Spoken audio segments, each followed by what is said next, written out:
esto que les voy a presentar ahorita, el libro de dinastías. Dicho eso, comenzamos. Ojo, la primera parte de este libro habla de un prólogo importante para poder estar todos en piso parejo. Y ese piso parejo yo lo pongo diciendo que en este país somos un país que está acostumbrado, el Estado mexicano, a tener siempre un matrimonio con alguien de poder, con un grupo de poder, hasta nuestros días. Empezamos en la independencia, cuando se consumó en 1921. ¿Qué hizo el Estado mexicano? ¿Quiénes eran los rebeldes? Los clérigos, Hidalgo, Morelos, etc. Pues hay que amarrarnos con ellos, con la iglesia, para hacer el México nuevo. Pero eso fue tal la connivencia, el contubernio, que para 1876, en aquellas épocas de los 50, llega Benito Juárez y dice: separación iglesia-estado. Teníamos ya dos intervenciones, la francesa y la norteamericana. Estábamos perdiendo territorio, la mitad lo perdimos. ¿Qué necesitamos? No necesitamos ni oración, ni rosarios, ni nada de eso. Necesitamos militares. Y allí entró ¿quién? Porfirio Díaz. Y la alianza fue el Estado mexicano con los militares para defender el territorio que estaba. Hasta 1929, que nació el famoso Partido Nacional Revolucionario, el ahora PRI. Pero esa alianza fue no con la política, fue con el capital, fue con el dinero. Primero con la fe, que son los religiosos, luego con la esperanza y luego con la caridad. Y de ahí pasamos al 70, donde vino Luis Echeverría a hacer un quiebre, o a intentar hacer un quiebre que le falló. Hasta que llegó después Carlos Salinas de Gortari, familia archienemiga de la familia Echeverría, ahorita lo vamos a ver. Y después de Salinas de Gortari, con los exenios que tenían, llegamos al señor López Obrador. ¿Por qué nos llegó la historia hasta aquí? Porque violentamos algo que creamos en México muy interesante y lo traicionamos. La famosa teoría del péndulo. Este país solía tener un péndulo político, un sexenio en la izquierda, un sexenio en la derecha. El sexenio de López Mateos en la izquierda y Díaz Ordaz en la derecha. Echeverría en la izquierda, López Portillo en la derecha. Hasta ahí íbamos bien. Y de pronto, ¿qué pasa? Se nos vienen las crisis. Y con Miguel de la Madrid el péndulo se nos quedó en medio. Anodino, insípido, incoloro. Y rebotó de nuevo a la derecha. ¿Con quién? Con Carlos Salinas, con Ernesto Zedillo, con Vicente Fox, con Felipe Calderón y con Peña Nieto. 5 sexenios en la derecha, 30 años volteando a ver el capital y no despreciando, pero sí menospreciando el sentido social. Por eso pudo llegar López Obrador. Porque aquí nos pavoneábamos decir, yo le decía a Vicente Fox, estoy muy cerca de él, decía: presidente, deja de presumir las remesas. Es el envío del dinero de la miseria, de la gente que no puede estar en nuestro país ejerciendo sus capacidades y tiene que ir a ese otro lado. Y deja de estar presumiendo que los salarios que tenemos, pues son los salarios de la miseria. La maquila está creciendo, sí, claro. Porque los americanos trabajan 1 hora por 4 McDonald's, 4 papas y 4 refrescos. Y aquí trabajamos por una hamburguesa sin papas ni refrescos. ¿A quién le pagas? Entonces, por eso llegó López Obrador, porque el péndulo de Echeverría a López Obrador, el salario de este país se encogió en capacidad de compra el 50%. Punto. Digan lo que digan, que hagan lo que hagan. A ver, esta parte no les voy a estar diciendo todo el libro, porque después, aunque algunos ya lo compraron, no lo van a comprar. Entonces mejor les voy a decir por dónde van a empezar a navegar. Primeros capítulos de lo que nadie sabe es de que este país ha sido gobernado por 4 espías de la CIA. No es un cuento. Esto está acreditado en los archivos de la CIA. y en 3 libros escritos por directores de la CIA. López Mateos, Gustavo Díaz Ordaz, Luis Echeverría y López Portillo, antes de ser presidentes de México, estuvieron al servicio de la CIA, bajo un mando protector llamado Proyecto Intento. Ese era el código así como secretos y de espías. Y ahí está documentado en la CIA. Y vean el libro, ahí vienen, ahí lo van a ver. Entonces, el país comienza por esto también, el México moderno, por una alianza curiosa con Estados Unidos, de presidentes que van escalando porque tenían buena relación con el director de la CIA en México, que los ponía bien hacia allá. Pero, ojo, este cuento comienza en 1958, cuando estos 2 personajes, repito, el señor Gustavo Díaz Ordaz, secretario de Gobernación, y el señor Raúl Salinas Lozano, secretario de Industria y Comercio. ¿Por qué era poderoso el secretario de Industria y Comercio? Gobernación ya lo sabemos.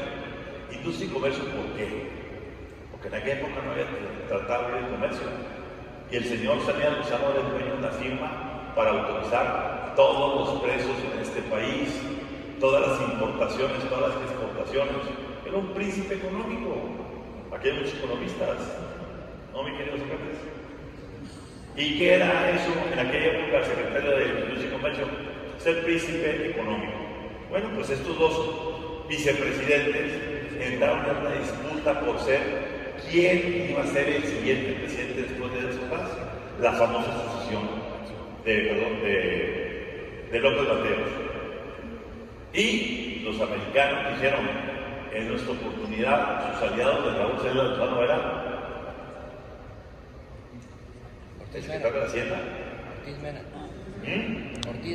Ortiz Mena, Antonio Ortiz Mena. Y los Estados Unidos, ¿qué decían los Estados Unidos? Por fin llegó un hombre de Harvard al gobierno. Por fin tenemos un hombre que representa los valores norteamericanos, de apertura, de comercio libre, etcétera, etcétera, etcétera. Apoyémoslo. Pero la clase política decía, no lo vamos a permitir.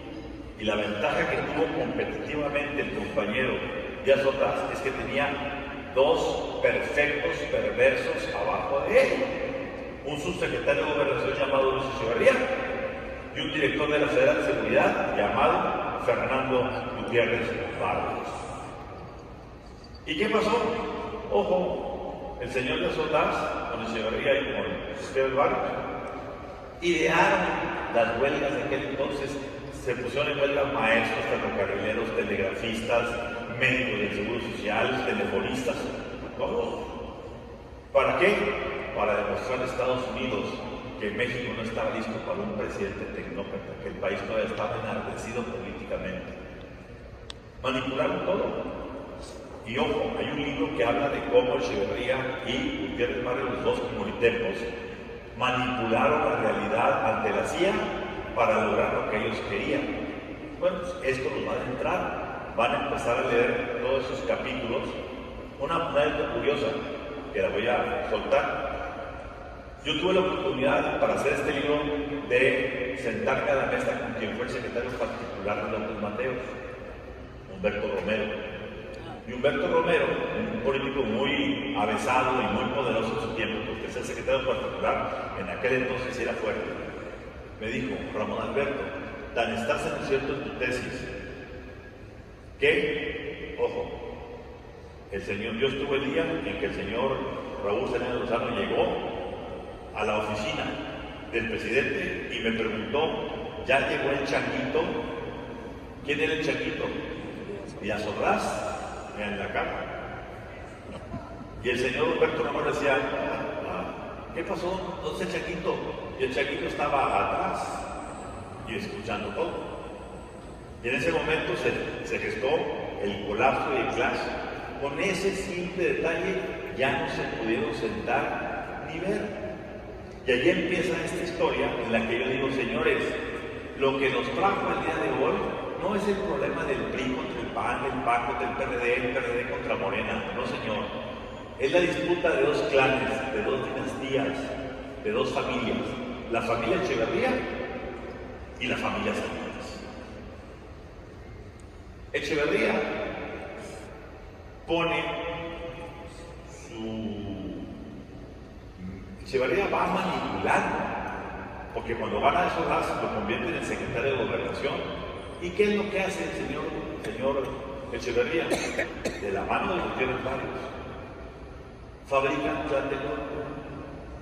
Recuerden que en el 68 estaba el macartismo en el mundo y todo el mundo estaba diciendo, ahí vienen los comunistas, ahí vienen los comunistas. Y Echeverría y Solás dijeron, vamos a crear un ambiente que la gente crea que vienen los comunistas y que se apoderaban de los universitarios, que eran naturales y inconformes, pero manipularon tanta situación que de nuevo Echeverría fue el que se quedó con el poder y se volvió presidente. Y al momento de llegar al poder, ¿qué pasó? Esa banda presidencial maldita que cambia a cualquiera. Aquí tenemos a Carlota Vargas, que ha tenido en sus manos esa banda presidencial, que fue la responsable de transferir esa banda presidencial de Carlos Salinas a Zedillo.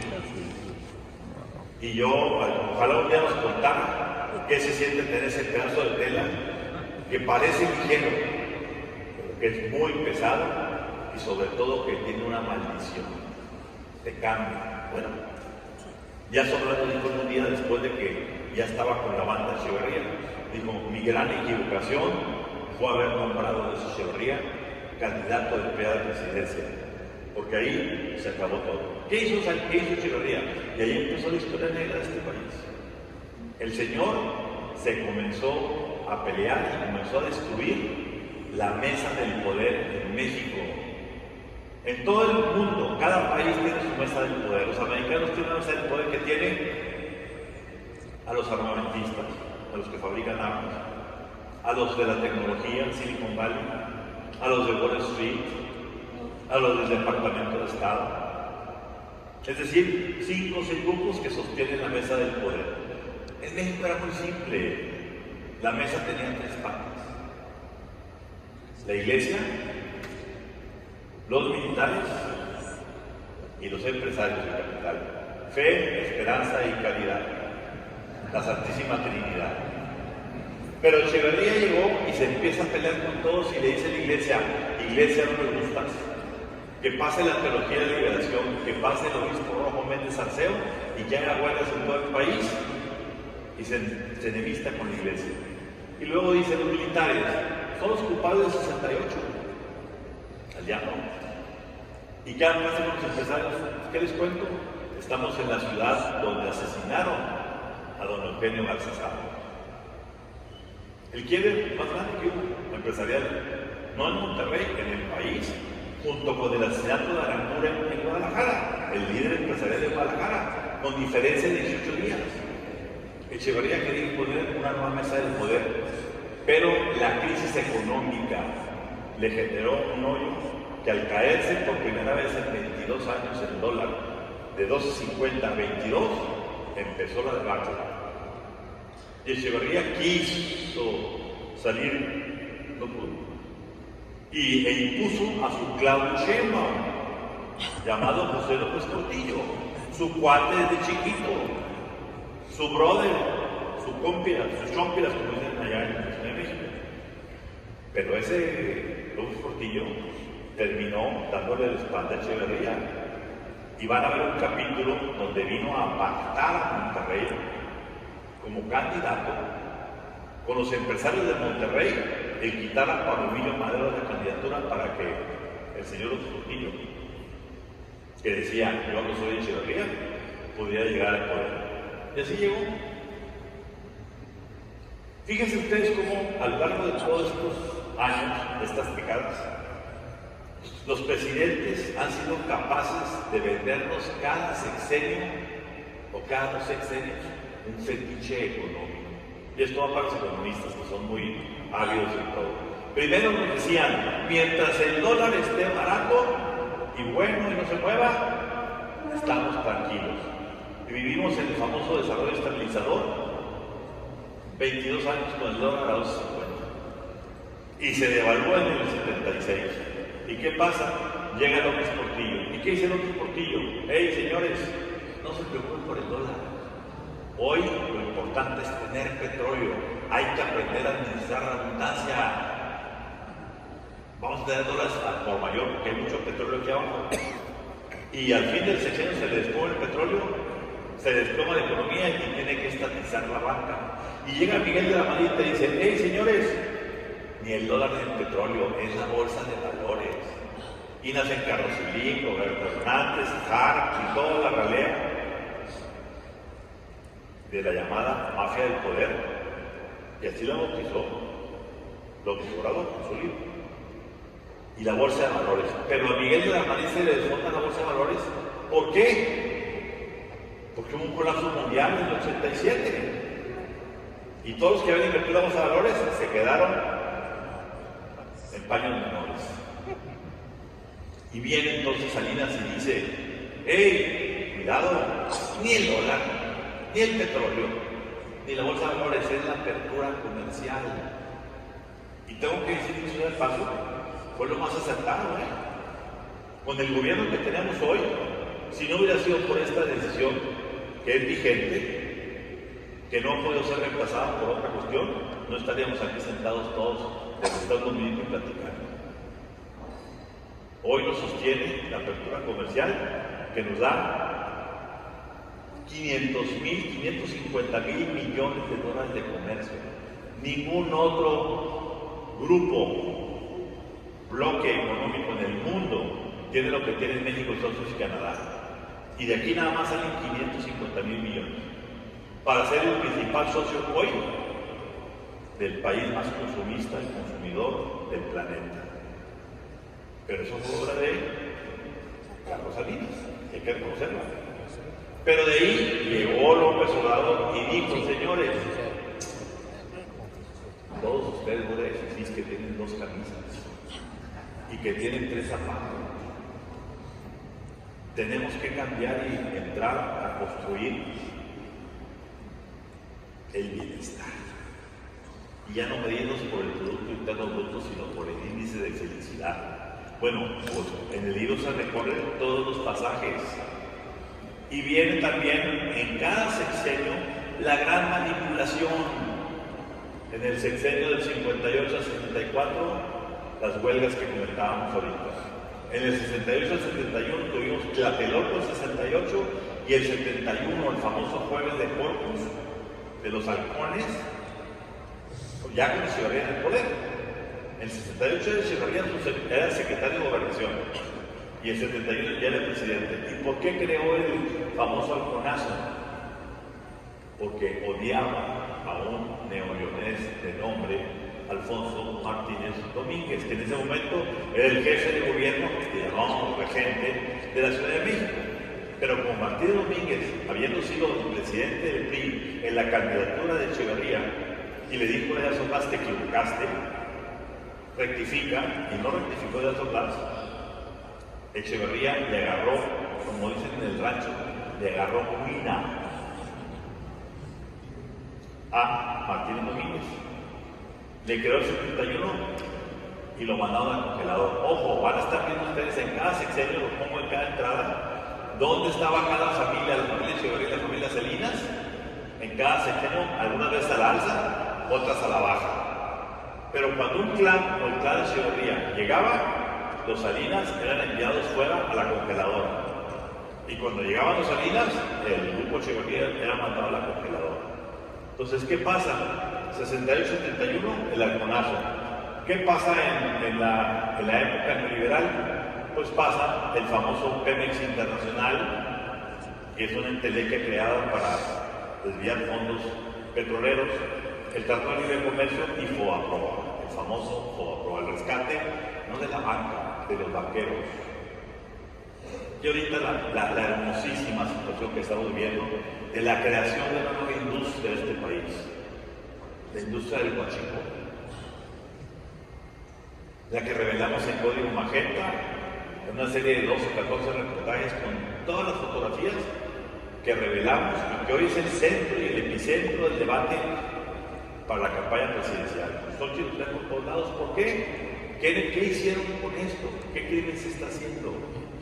Están comprando Primero bajan la producción en México, compran gasolina barata en Texas, la meten de contrabando sin pagar impuestos y ese dinero se lo reparten entre los que lo traen, los gasolineros, y muy importante, una cuota para Morena. Por eso Morena no se le acaba el dinero. Y están los testimoniales del líder de Morena diciendo: yo mandé 500 millones a la campaña de Tamaulipas con Américo Villarreal y de Sinaloa con Rubén Rocha. Es decir, dinero mal habido de gasolinas compradas en Estados Unidos, o esos tienen al partido en el poder. Yo le llamo eso Huachipemex. Es la nueva industria que tenemos, Huachipemex. Es la gran manipulación que estamos viviendo. Ojo, en el libro también escribimos que quien se adueña de los 3 oros de México es el dueño del país. ¿Cuál es el primer oro? El oro amarillo, que es la tortilla, el maíz, con azúcar, y con nosotros surtiendo otros. ¿Dónde están los grandes escándalos de este país?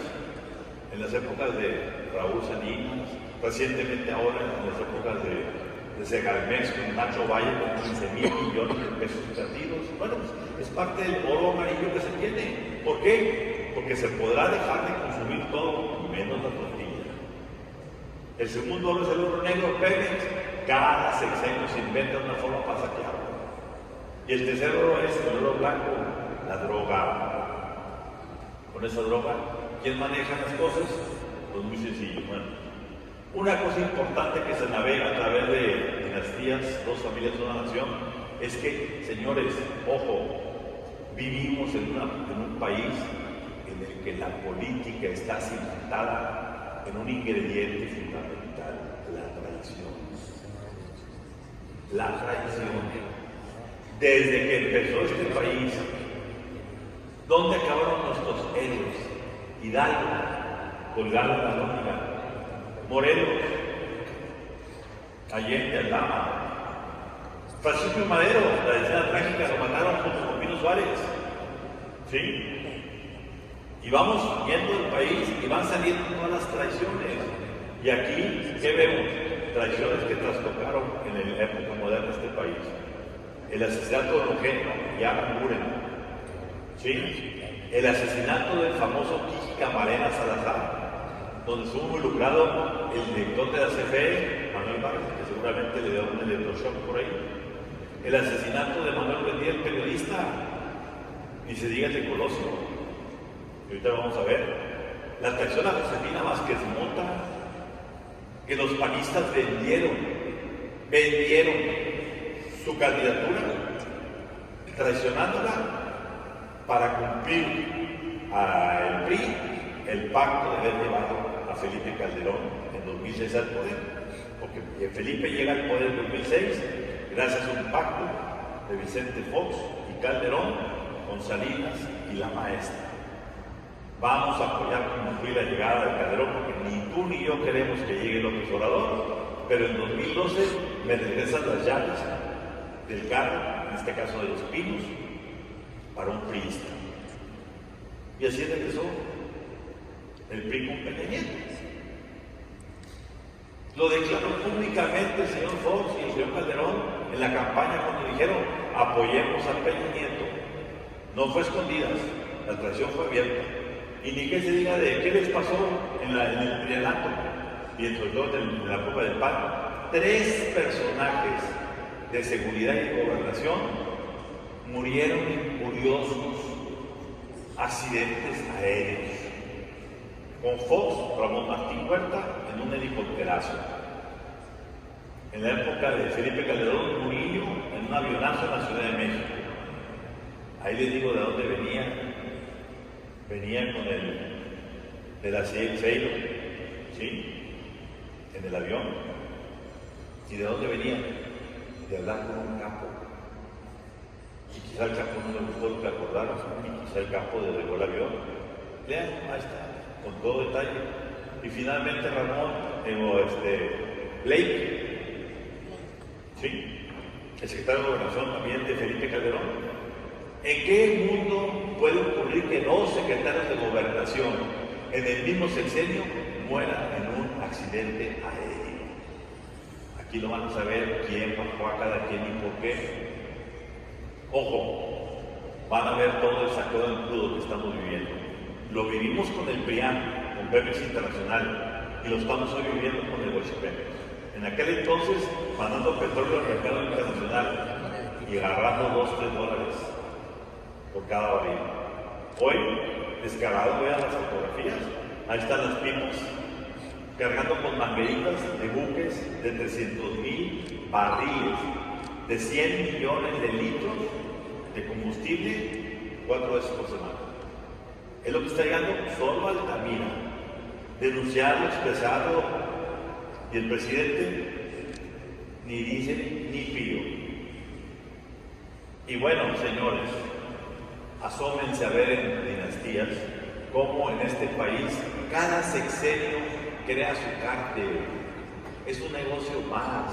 No es que el crimen organizado esté por aquí o por allá, aquí está el mapa. Empezamos con el Echeverría, con el cártel del Guadalajara. Y no es presunción, fue el cártel que mató a Camarena. ¿Quién lo manejaba? El suegro de Echeverría, José Guadalupe Zuno. ¿Quién fue la única persona que fue detenida y enviada a Estados Unidos a la prisión? Y allá murió. El cuñado de Echeverría, Rubén Zuno, acusado de haber matado a Camarena. Pero de ahí brincamos al cártel de Tijuana.